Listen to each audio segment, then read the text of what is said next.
পেশাগত দক্ষতা ও স্বার্থের ঊর্ধ্বে থেকে নতুন গভর্নর কতটা নিরপেক্ষ ও সাহসের সাথে দায়িত্ব পালন করতে পারবেন তা নিয়ে কম বেশি সন্দেহ আছে অর্থনীতিবিদ ও ব্যবসায়ীদের।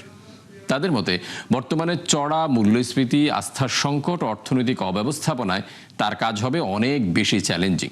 ফলে আগের অভিজ্ঞতা না থাকায় এই চ্যালেঞ্জ মোকাবেলাও হবে কঠিন। তারপরও রাজনৈতিক চাপকে পাশ কাটিয়ে স্বাধীনভাবে নীতি নির্ধারণের পরামর্শ বিশ্লেষকদের। মেজবা হাসানের রিপোর্ট। আওয়ামী আমলে নজিরবিহীন পাচার, লুটপাট, ঋণ কেলেঙ্কারি ও দুর্নীতিতে একরকম খাদের কিনারে চলে যায় ব্যাংক ব্যবস্থা। অন্তর্বর্তী সরকার দায়িত্ব নেওয়ার পর নতুন গভর্নর আহসান এইচ মনসুরের নেতৃত্বে শুরু হয় নানামুখী সংস্কার উদ্যোগ। ১.৫ বছরে পুরোপুরি ঘুরে না দাঁড়ালেও অন্তত রক্তক্ষরণ বন্ধ হয় এই খাতে। তবে কোনো আলোচনা ছাড়াই ডক্টর মনসুরের বিদায় হাজারো প্রশ্নের জন্ম দেয় নানা মহলে।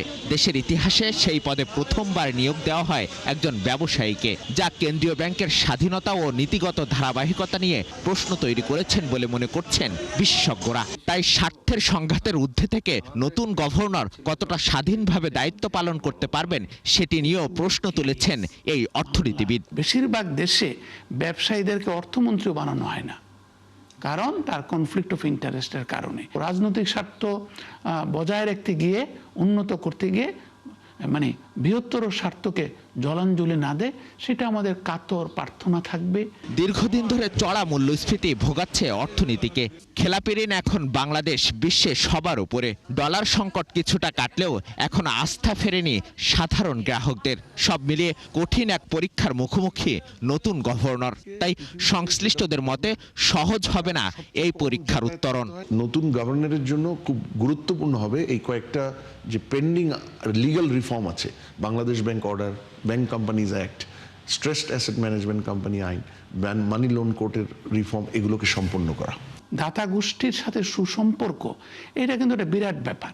আমরা এমন পর্যায়ে আসিনি যেখানে আমরা ভারত কিংবা অন্যান্য দেশের মতো বৃদ্ধাঙ্গুলি দেখাতে পারবো। কিভাবে উনি কনফ্লিক্ট অফ ইন্টারেস্টকে ম্যানেজ করবেন, কিভাবে সামগ্রিকভাবে সরকারের আর্থিক উন্নয়নের মাধ্যমে ডেফিসিট বাজেট ফাইন্যান্সিং করবেন। লম্বা সময় ধরে 10% নীতি সুধার বাড়িয়ে দিয়েছে ব্যবসায়ের খরচ। এছাড়া বেসরকারি খাতের ঋণ প্রবৃদ্ধিও স্মরণকালের মধ্যে সবচেয়ে নিচে।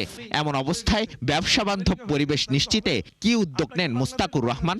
তার জন্য অপেক্ষায় বহু উদ্যোক্তা। তাদের মতে সব চাপ আর প্রতিবন্ধকতা মোকাবেলা করে হতে হবে কৌশলী, পাশাপাশি উপযুক্ত নীতি প্রণয়ন ও বাস্তবায়ন হতে হবে কঠোর। গার্মেন্টস রিলেটেড বাংলাদেশের অর্থনীতি আইসিইউতে আছে, সেই আইসিইউ থেকে ফেরার জন্য প্রয়োজনীয় পদক্ষেপ ওনার পক্ষে নেওয়া সম্ভব।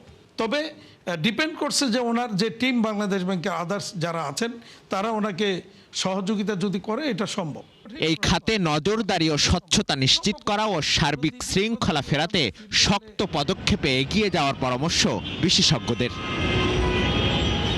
মেজবা হাসান, ৭১, ঢাকা।